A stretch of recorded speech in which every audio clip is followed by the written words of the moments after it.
Assalamualaikum and welcome to Unlock Pharma with Dr. Umair. Today we are going to discuss another type of degradation which is known as photochemical degradation. So photochemical degradation क्या होता है? जैसा कि नाम से जाहिर है photochemical degradation, तो photo मीन लाइट, तो वो डिग्रेडेशन जो स्पेसिफिकली लाइट की एब्जॉर्प्शन से होगी तो ऐसे डिग्रेडेशन को हम कहेंगे फोटोकेमिकल डिग्रेडेशन। अब हमारे पास लाइट में मुख्तलिफ किस्म के वेवलेंथ होते हैं, लॉन्गर वेवलेंथ भी होती है, शॉर्टर वेवलेंथ भी होती है। तो डिग्रेडेशन जो हम कहते हैं कि फोटोकेमिकल डिग्रेडेशन है वो किस वेवलेंथ की एब्जॉर्प्शन से हमारे पास होगी। सही है, तो जो एक शॉर्टर वेवलेंथ है एक लॉन्गर वेवलेंथ है, तो डिग्रेडेशन बेसिकली हमारे पास एब्जॉर्प्शन और शॉर्टर वेवलेंथ। जब कभी भी शॉर्टर वेवलेंथ की एब्जॉर्प्शन होगी किसी भी ऑब्जेक्ट में तो या किसी भी ड्रग में, तो वहां पर डिग्रेडेशन काज होगी। ये क्यों होती है? क्योंकि हमारे पास लॉन्गर भी है शॉर्टर भी है, तो स्पेसिफिकली हम ये क्यों कहते हैं कि हमारे पास जो डिग्रेडेशन है वो होगी शॉर्टर वेवलेंथ से। यहां पर दो वेव्स है हमारे पास, ये है लॉन्गर और ये है शॉर्टर। सही है, इसको हम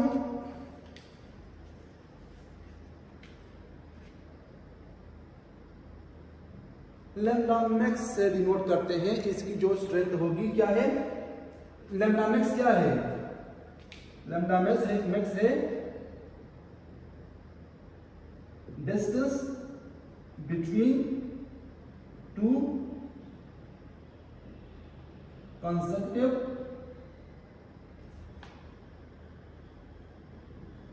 क्रस्ट और ट्रफ। अब क्रस्ट और ट्रफ क्या है? क्रस्ट और ट्रफ।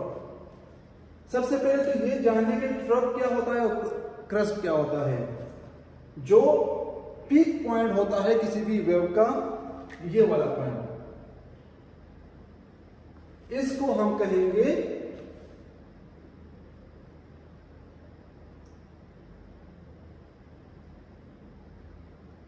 क्रस्ट, जबकि ये वाला जो एरिया होगा इसको हम कहेंगे ट्रफ। सही है, तो कंसेक्टिव क्रस्ट जो होंगे उसके दरमियान जो डिस्टेंस होगा उसको हम लैम्डा से डिनोट करते हैं, उसको हम वेवलेंथ। सही है, तो यहां पर देखिए, यहां पर जो distance between two consecutive trough जो है वो क्या है? वो ये है, जबकि यहां पर क्या है? यहां पर ये है। तो जो लॉन्गर वेवलेंथ है उसमें क्या है कि डिस्टेंस ज्यादा है, जबकि शॉर्टर वेवलेंथ में डिस्टेंस कम है। अब ये हमें क्या डिनोट कर रहा है? बेसिकली ये हमें डिनोट ये कर रहा है कि ये जो है, जो डिस्टेंस ज्यादा है तो इसकी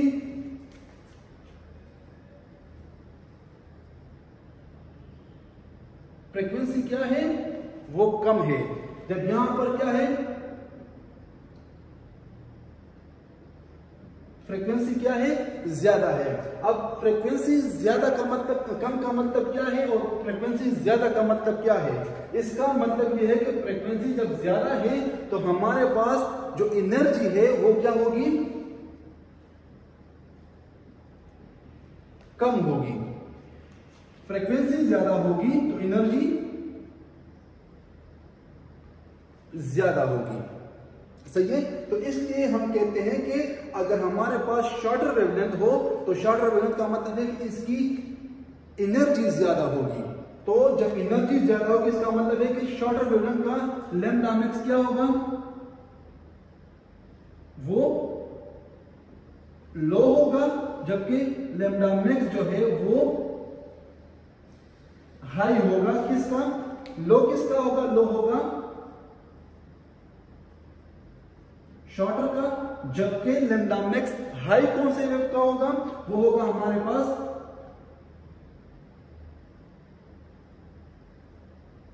लॉन्गर का।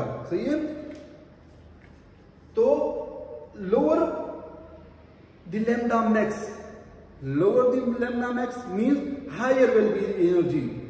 Higher the lambda max, longer will be the wavelength, lower will be the energy. सही है? तो इस वजह से हम कहते हैं कि हमारे पास जब शॉर्टर वेवलेंथ होते हैं और उसकी एब्जॉर्प्शन होगी, तो इसकी एब्जॉर्प्शन होगी, इसका मतलब कि इसकी एनर्जी ज्यादा होगी, एनर्जी ज्यादा होगी तो इसकी पेनिट्रेशन पावर ज्यादा होगी, इसकी पेनिट्रेशन पावर ज्यादा होगी तो ये जाके वहां पर अपनी एनर्जी इंपार्ट करेगा, वहां पर एनर्जी देगा और उस एनर्जी के बेस पे हमारे पास क्या होगी, डिग्रेडेशन होगी, केमिकल खराबी होगी, वहां पर बॉन्ड ब्रेकिंग भी हो सकती है। तो सारा कुछ जो होगा वो शॉर्टर वेवलेंथ की वजह से ही होगा। सही है? अब हम कहते हैं कि डिग्रेडेशन होती है, तो डिग्रेडेशन को हम बचाते किस तरह है? एक ड्रग है हमारे पास, वो डिग्रेड हो रहा है लाइट से, तो हम क्या करते हैं, हम लाइट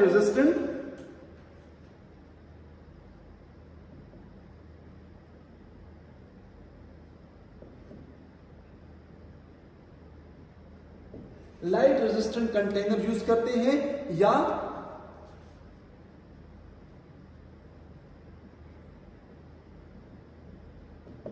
कलर्ड कंटेनर यूज करते हैं ताकि उसमें से लाइट पास ना हो। जब उसमें से लाइट पास नहीं होगी तो ड्रग की जो डिग्रेडेशन है वो नहीं होगी।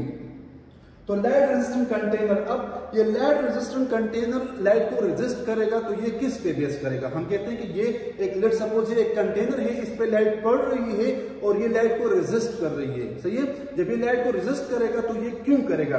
तो ये रेजिस्टेंट जो है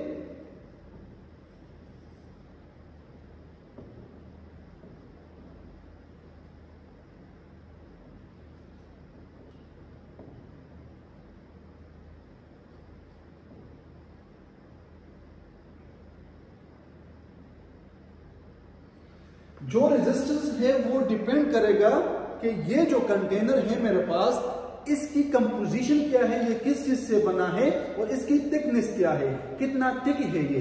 तो ये दोनों फैक्टर डिटरमाइन करेंगे कि आइदर ये कंटेनर, लेट सपोज ये कंटेनर है तो ये लाइट को रेजिस्ट कर रहा है या नहीं कर रहा। तो दो फैक्टर्स है, वो है हमारे पास थिकनेस और दूसरा है इसकी कंपोजिशन की, ये किस चीज से बना है। अब हम कहते हैं कि लाइट रेजिस्टेंट, तो लाइट रेजिस्टेंट कंटेनर को हम डिफाइन किस तरह करेंगे?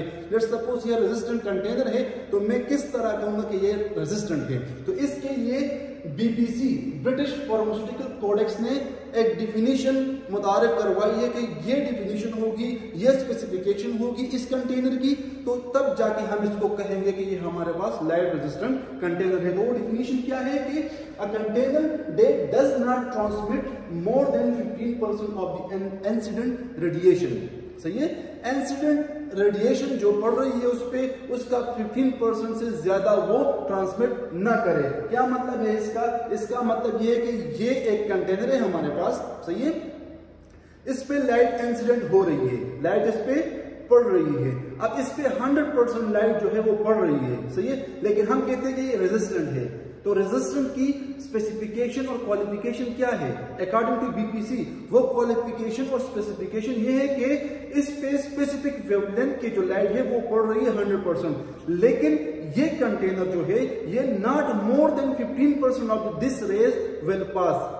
इसका जो 15% है इससे ज्यादा ये ट्रांसमिट नहीं करेगा, 15% तक अलाउड है। अगर इसमें से लाइट ट्रांसमिट हो रहा है और वो क्वांटिटी है हमारे पास 15%, तो वो 15% जो क्वांटिटी है वो अलाउड है अकॉर्डिंग टू बीपीसी। अगर इससे ज्यादा ये ट्रांसमिट करेगा तो जब ट्रांसमिट करेगा तो ये लाइट रेजिस्टेंट कंटेनर नहीं होगा। अगर ये ट्रांसमिट नहीं करेगा तो इसको हम कहेंगे light resistant container according to BPC. अब वो रेस कौन सा होगा? 290 टू 450 नैनोमीटर के दरमियान अगर इसमें लाइट पड़ेगी और ये नॉट मोर देन 15% पास करेगा तो इसको हम लाइट रेजिस्टेंट कंटेनर कहेंगे अकॉर्डिंग टू बीपीसी। अब यहां पर एक बात है, हम कहते हैं कि हम कलर्ड कंटेनर यूज कर सकते हैं। यस, हम कलर्ड कंटेनर यूज कर सकते हैं ताकि प्रिवेंट कर सके हम लाइट की contact with the drug component. लेकिन यहां पर एक प्रॉब्लम है, वो प्रॉब्लम ये है कि जब कभी भी हम लाइट रेजिस्टेंट कंटेनर को कलर्ड कंटेनर को यूज करेंगे तो हमें अंदर कोई कुछ दिखाई नहीं देगा। अगर हम पेरेंटल प्रिपरेशन करेंगे, इंजेक्शन बनाते हैं, लेट्स सपोज हम इंजेक्शन बनाते हैं और इसको हम कलर कंटेनर में हम बंद करेंगे। जब कलर कंटेनर में हम इंजेक्शन को बंद कर देंगे तो क्या होगा, अगर लेट्स सपोज इसमें इंप्यूरिटीज आ गई तो वो इंप्यूरिटीज हमें नजर नहीं आएगी। क्यों नजर नहीं आएगी? कि वो कलर कंटेनर है, इस वजह से। तो हम क्या करते हैं कि इस प्रॉब्लम को सॉल्व करने के लिए हम क्या करते हैं, हम इस तरह कर सकते हैं कि जो इंजेक्टेबल है इसको हम पैक करेंगे, बंद करेंगे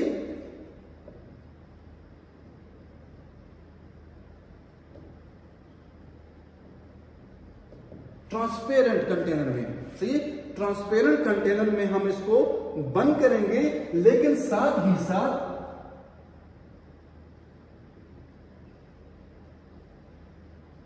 लाइट रेजिस्टेंट पैकिंग भी हम इसकी करेंगे। जो हम पैकिंग उसकी करेंगे, जो डब्बा हम यूज करेंगे जिसमें हम इसको बंद करेंगे, वो लाइट रेजिस्टेंट होगा, लेकिन जो ड्रग कंपोनेंट है, जो इंजेक्टेबल ड्रग कंपोनेंट है, उसको हम क्या करेंगे, उसको हम ट्रांसपेरेंट कंटेनर में रखेंगे। तो इस तरह से हम अवॉइड कर सकते हैं किस चीज को, जो यहां पर प्रॉब्लम होगी कि हम इंप्यूरिटीज नहीं देख सकते हैं। तो इंप्यूरिटीज हम इस तरह से फिर हम अगर हम इसको ट्रांसपेरेंट कंटेनर में रखेंगे तो हम इसको अवॉइड कर सकते हैं। यहां पर एक एग्जांपल है हमारे पास जो कि हम नॉर्मली कोट करते हैं, यूज करते हैं। बेसिकली वो है हमारे पास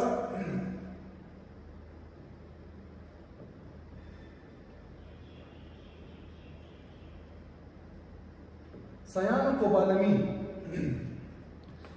सयानोकोबालामीन जब कभी भी इस पे लाइट पड़ जाती है तो इसमें डिग्रेडेशन होती है। जब इसमें डिग्रेडेशन होती है तो क्या होता है, ये इस पे लाइट पड़ रही है,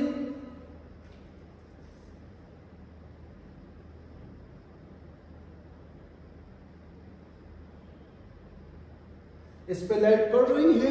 जब इस पे लाइट पड़ेगी तो ये क्या होगा, कन्वर्ट हो जाएगा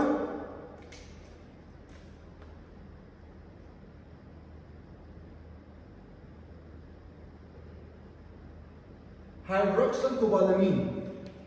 सयानोकोबालामीन जब लाइट इस पे पड़ेगी तो ये कन्वर्ट हो जाएगा हाइड्रोक्सिल कोबालामीन। और हाइड्रोक्सिल कोबालामीन क्या है,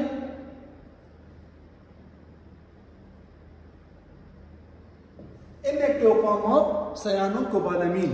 सयानोकोबालामीन हमारे पास एक मल्टीविटामिन है। इस पे हम जब लाइट पड़ती है, तो लाइट पड़ने के साथ क्या होगा, ये हाइड्रोक्सिल कोबालामीन में कन्वर्ट हो जाएगा, जो कि इनएक्टिव फॉर्म ऑफ सयानोकोबालामीन है। So this was all about photochemical degradation. For more videos